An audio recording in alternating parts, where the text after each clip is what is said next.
তো বন্ধুরা, আজকে আমি চলে গেছিলাম সুজুকির রোহিণী সার্ভিস সেন্টারে, যেটা বারুইপুরের জোড়া মন্দিরের কাছে অবস্থিত। এই যে জোড়া মন্দির তোমরা দেখতে পাচ্ছ, আর আমি চলে গেছিলাম একদম সকাল সকাল 8:30টার সময়, যেটা আর কি খোলে 9:30টার সময়। 9:30টার সময় খুলেছিল, ওই 9:20 নাগাদ খুলেছিল। আর প্রথম লাইন দেখো, আমার প্রথম 1 নম্বর ট্যাগ আমার বাইকে ঝুলিয়ে দেওয়া হয়েছে, আর সাথে সাথে আমার বাইক রিপেয়ারিংয়ের কাজও শুরু হয়ে গেছে। সবার প্রথমে এই যে গাড়িটাকে এখানে তুলে দেওয়া হয়েছে, এবার এটার কাজ শুরু হবে। সমস্ত ডিটেলস আমি লিখে নিয়ে গেছিলাম, আর এক এক করে বলে দেওয়ার পরে ওরা পুরো লিস্ট বানিয়ে নিয়েছে।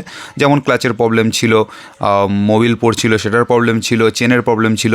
আর তারপরে দেখো, এই যে এখন বাজে 12:30, আর এখন একটা বাইক এসছে, তার 19 নম্বর লাইন। এই যে আমার ক্লাচের এখানটায় খোলা হয়ে গেছে, আর চেনটা ইতিমধ্যে পাল্টে দেওয়া হয়েছে, আর সমস্ত কিছু কাজ করিয়ে আমার গাড়ি এবার পুরো কমপ্লিট। ক্লাচটা আগের থেকে অনেক সফট হয়েছে, যেটা হার্ড ছিল, আর কিছুটা হার্ড রয়েছে, যেটা সুজুকির সব বাইকেই নাকি থাকে। তাই জন্য আর কিছু আমি সেটা নিয়ে মাথা ঘামাইনি। আর এখানে এই ইয়েটার রবার পাল্টে দিয়েছে, মোবিলটা আর লিক হবে না এখান থেকে। আমার মোবিল কন্টিনিউ পড়ে যাচ্ছিল। চেন সকেট আর চেন পুরোটাই পাল্টে দেওয়া হয়েছে। পুরো বাইক একদম নতুন চকচকে লাগছে, একদম দারুণ লাগছে। আর আমাদের কাছাকাছি সার্ভিস সেন্টার এই রোহিণী সার্ভিস সেন্টার, তাই ওখানেই গিয়েছিলাম।